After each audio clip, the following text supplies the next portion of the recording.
Hello friends, मैं हूँ अवधेंद्र। Friends, मैं आपको एक एनालिसिस प्रेजेंट कर रहा हूँ,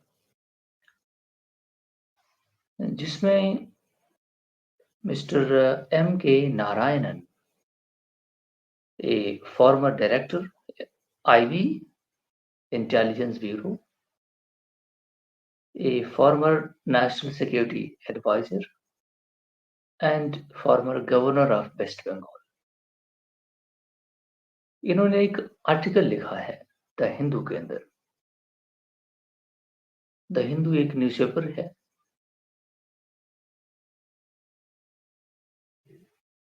जिसमें इन्होंने जो मैटर डिस्कस किया है, China, India and new Delhi's quad dilemma.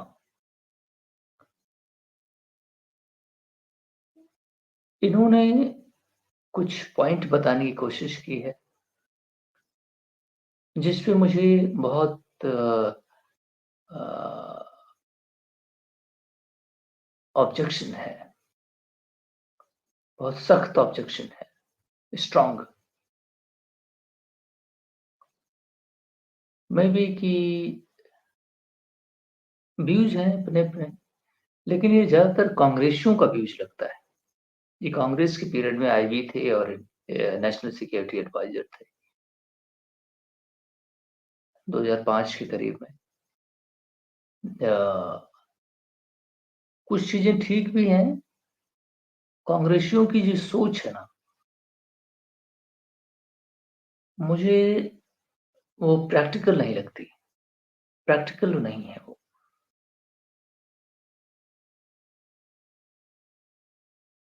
या पता नहीं, मे बी कि वो सही भी हों। उनका मानना है कि हमें चाइना के साथ किस तरह डील करना चाहिए। अभी जो क्वाड ग्रुपिंग की मीटिंग हुई, मिस्टर मोदी वहाँ पे यूएस के अंदर, जिसमें क्वाड ग्रुपिंग मीन्स 4 कंट्री के मेंबर्स हैं, ऑस्ट्रेलिया, इंडिया, जापान और US. 4 democracies, Wilmington declaration sign हुआ, जिससे ये पता चलता है कि जो ये क्वाड ग्रुपिंग है, ये धीरे-धीरे शिफ्ट हो रहा है सिक्योरिटी अलायंस की तरफ। यस इंडीड, ये हमारा भी ऑब्जर्वेशन है।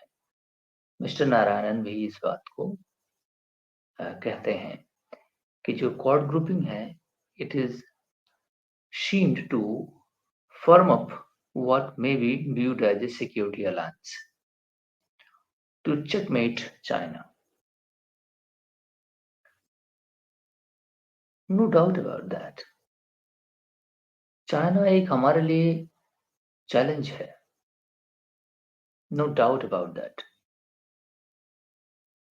चाइना एक चैलेंज बना क्योंकि हमारी एक फेल्ड पॉलिसीज पे थी इंडिया की। 1980 तक हम चाइना इंडिया दोनों बराबर थे जीडीपी और स्केल में। ऐसा क्या हुआ,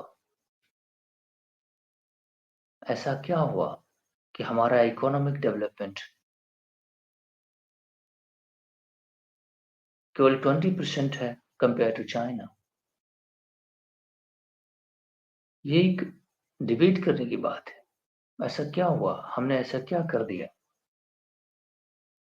चाइना ऐसा क्या हुआ जो इतना ग्रोथ किया? क्या फैक्टर्स थे? और हम विजिलेंट क्यों नहीं थे अपने आसपास जब ऐसी एक्टिविटीज हो रही है? तो हम कहाँ थे? अपनी आंख बंद करके सो रहे थे कहाँ? चाइना रैपिड ग्रोथ करता जा रहा है, क्या पॉलिसीज ले रहा है, क्या नहीं ले रहा, राइट टाइम पर उसको अंडरस्टैंड नहीं करना चाहिए?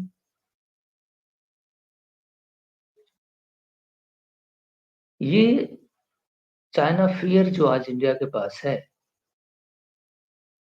केवल हमारा एक ही एजेंडा था, पाकिस्तान ओरिएंटेड।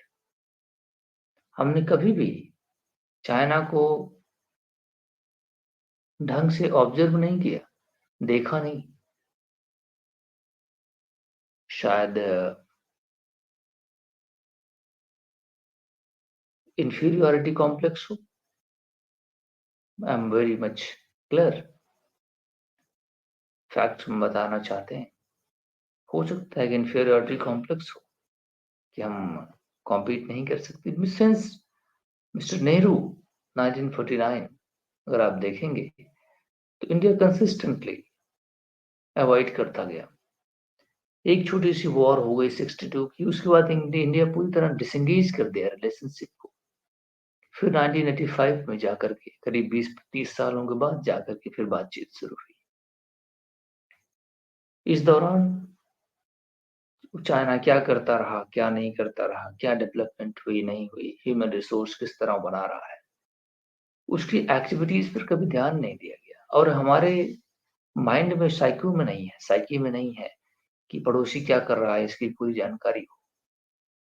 वही नेशनल लेवल पर भी फ्लॉज़ है। जानकारी होना क्यों ज़रूरी है? ये जानकारी बहुत ज़रूरी होता है।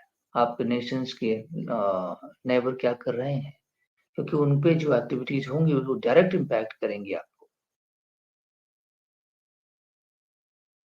लेकिन अनफॉर्च्यूनेटली हम सोए रहे। न्यूक्लियर टेस्ट मिस्टर वाजपेयी जब से पिक्चर में आते हैं, अटल बिहारी वाजपेयी जी, तब से जाकर के कुछ रिफॉर्म्स आना शुरू हुआ। कांग्रेस ने इसको हाईजैक कर लिया, पूरे सिस्टम को। मैं उनकी पॉलिसी से सख्त नाराज़ हूँ। नेशन के इंटरेस्ट को उन्होंने सेकेंडरी पे रखा, अपने इंटरेस्ट को प्राइमरी रखा। कभी पार्लियामेंट में राइट काइंड ऑफ डिबेट ना होना, एक पॉलिटिकल डिस्टर्बेंस होना, ये हमेशा हमारे इतिहास का पार्ट रहा है, भारत का। कभी बहुत सारी प्रॉब्लम इंडिया के अंदर थी। फिर वो आइसोलेटेड रह गया। चाइना को उसने देखा नहीं कि वो क्या कर रहा है, क्या नहीं कर रहा, क्या पॉलिसीज़ ली जा रही हैं, हमारे यहाँ रिफॉर्म कैसे किए जाएँ। नहीं, दुनिया को देख कर के कभी-कभी सीखा जाता है। नहीं, हम हमेशा सोते रहे और चाइना हमसे आज 5 गुना ज़्यादा स्ट्रॉन्गर है, 5 टाइम्स स्ट्रॉन्गर है इकोनॉमी में। इकोनॉमी इकोनॉमी एक शब्द ऐसा नहीं है। इकोनॉमी दैट मीन्स वो सोशल फैब्रिक भी होता है। इकोनॉमी जो है वो सोशल फैब्रिक भी होता है। कितने लोग एनरिच्ड हैं, कितने लोगों के पास पैसे हैं, लाइफ़स्टाइल कैसी है, टोटल इकोनॉमी पे डिपेंड करती है। और economy translate into the defence as well. उस तरीके से आप पैसे एक्सपेंडिचर करते हैं, उस तरीके से रिसर्च डेवलपमेंट होता है, इनोवेशन होता है। नहीं, आपके पास आइडिया को रियलाइज़ करने के लिए भी पैसे चाहिए होते हैं। You have the idea, but you have to realise that idea into practical thing. ये भी ज़रूरी है। मैं साइंटिस्ट बनना चाहता हूँ, I don't have much money, है ना? रिसर्च करना चाहता हूँ, I don't have money. So ये हमें इनकैपेसिटेट करता है ना? हमारे जो एक्चुअल पोटेंशियल है, उसको कर्टेल करता है। तो हमें इस बात को अंडरस्टैंड करना चाहिए। ये इकोनॉमिक फेलियर जो हमसे हुआ, नहीं, और सारी टेक्नोलॉज़ी, सारी सिर्फ़ चीज़ें शिफ्ट हुई चाइना के पास। यूएस एफडीआई जो चाइना को आया उस 1980 के बाद से, ये 30 सालों में जो चाइना ने ग्रोथ किया, वो यूएस ने 200 सालों में नहीं किया। 16% ग्रोथ रेट, 16 से 17% ग्रोथ रेट, 17% ग्रोथ रेट आप समझिए। एवरेज आप निकालते जाइए चाइना का 30 सालों तक ग्रोथ किया। वो जाकर के आज इन फॉर्मिडेबल हमारे लिए प्रॉब्लम बन गई है। नहीं, हमें हमेशा थ्रेट करना। यही अब देखो वो इतना मजबूत हो गया, नहीं, कि वो हमसे 5 गुना ज़्यादा मजबूत है। समझ रहे हैं आप? उसकी डायरेक्ट लड़ना एक अलग बात है। नहीं, जब आपकी बात आ जाएगी डिफेंस पर तो आपको definitely no doubt about that कि आप अपनी डिफेंस करेंगे। और लड़ाई युद्ध जो होता है वो एक दूसरे के ऊपर मैक्सिमम अ अ, अपना पनिशमेंट देने जैसा मैकेनिज़्म होता है। लड़ाई कोई रेज़ोल्यूशन नहीं होता किसी मैटर का। हुँ। तो फ़ोर्सफुली अपने बात को मनाना या धमकाना, इस तरीके की चीज़ें भी उसमें आती हैं। जबकि चाइना के बिहेवियर को अगर आपने फिर से मैं इसीलिए हिस्ट्री में जाना चला गया 2 मिनट के लिए। कारण है उसका कि मिस्टर एम के नारायणन साहब जो हैं, ये हमें कहते हैं कि इंडिया को चाहिए कि इंडिया प्रूडेंटली मैनेज करे केयरफुली मैनेज करे रिलेशनशिप को with China on one hand and with quad partners on the other hand. मुझे ये बात समझ में आया कि केयरफुली करने की क्या ज़रूरत है?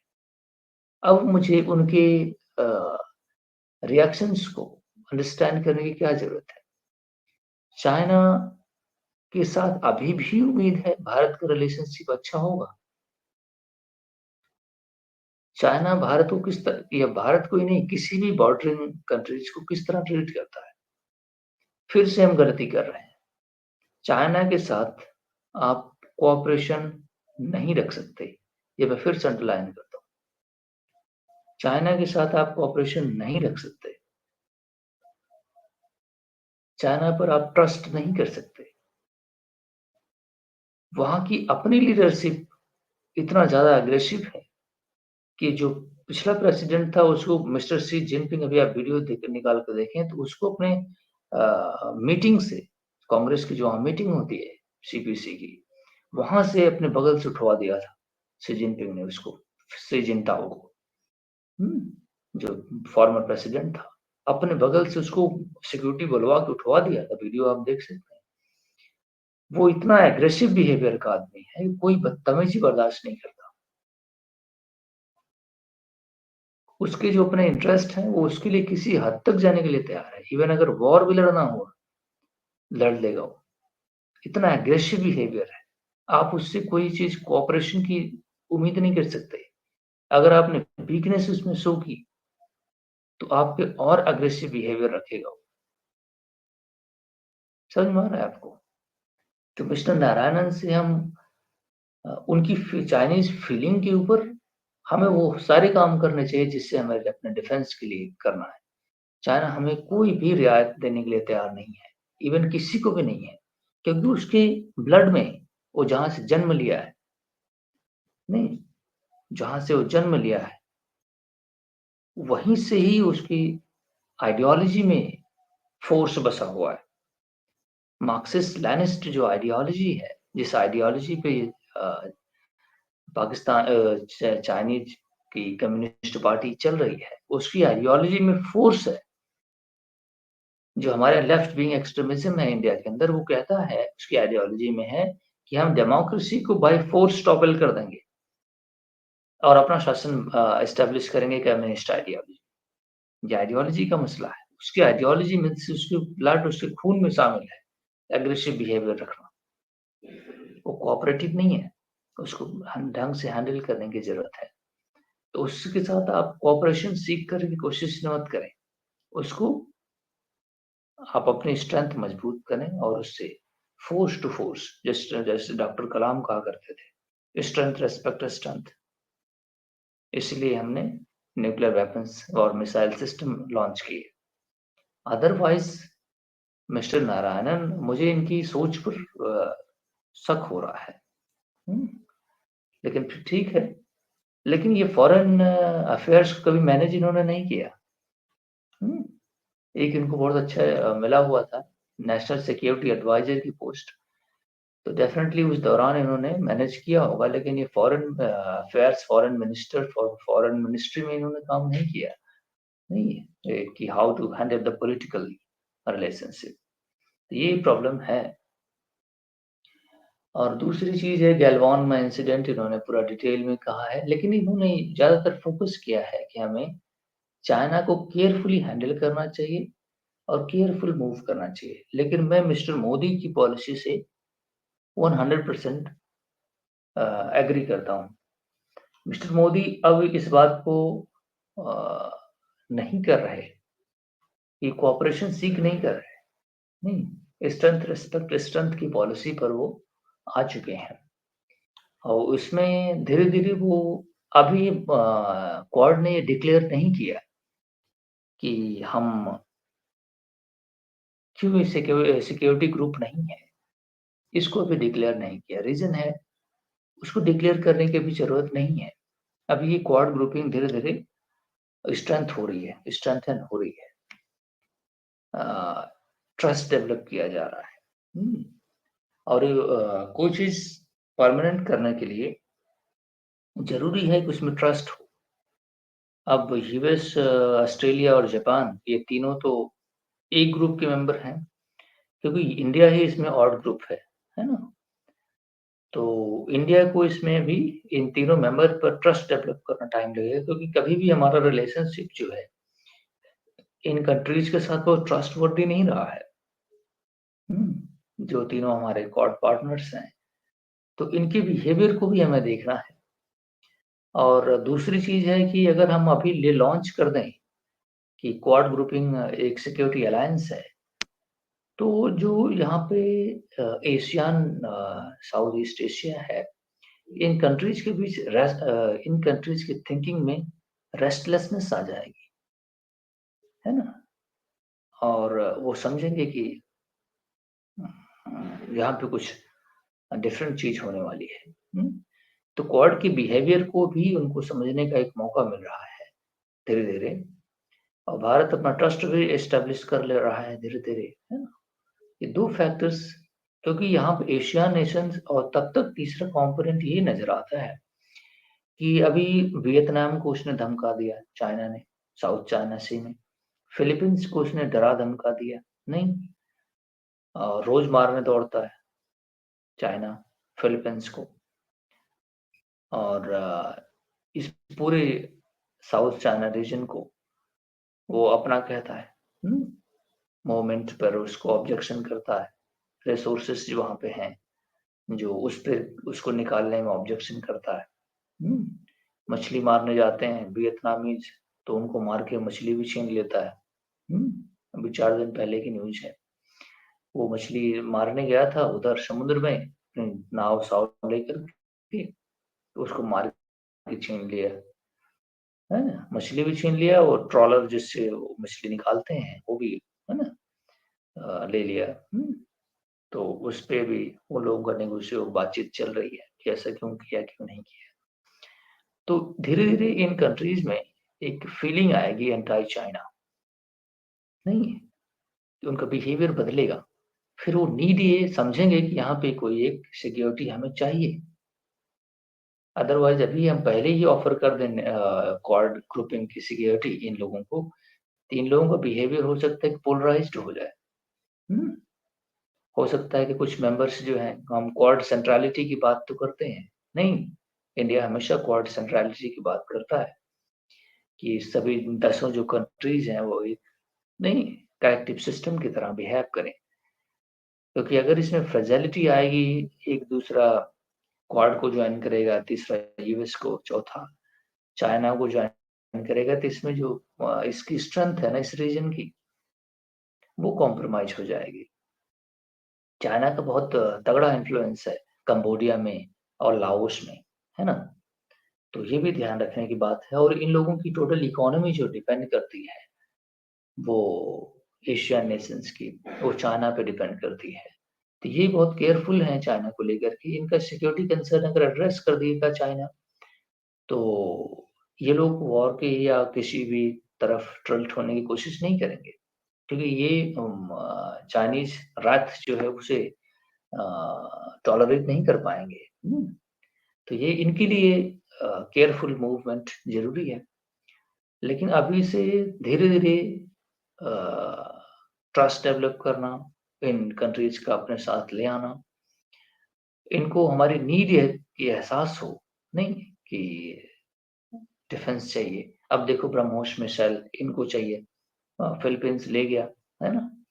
फाइटर जेट्स जेट्स के लिए बातचीत चल रही है, और भी डिफेंस इक्विपमेंट्स इंडिया ने सप्लाई करने की कोशिश की है। Even Indonesia is also willing to get the BrahMos missile system for their defence. तो ये भी एक मैटर आ रहा है। तो एक चीज़ है जो इन्होंने भी इस चीज़ को पॉइंट आउट किया। लेकिन ठीक है, लेकिन जानिए ये हमारे कांग्रेसियों के दिमाग में रहता है कि एक फ़ियरनेस रहती है, इन्फीरियॉरिटी रहती है। नहीं, तो वही मैं आपसे बताना चाहता हूँ कि मैं इनके आइडियाज़ से मिस्टर नारायणन से थोड़ा डिसएग्री करता हूँ, बट ठीक है, आइडियाज़ अपने-अपने हैं। हुँ, थैंक यू वेरी मच।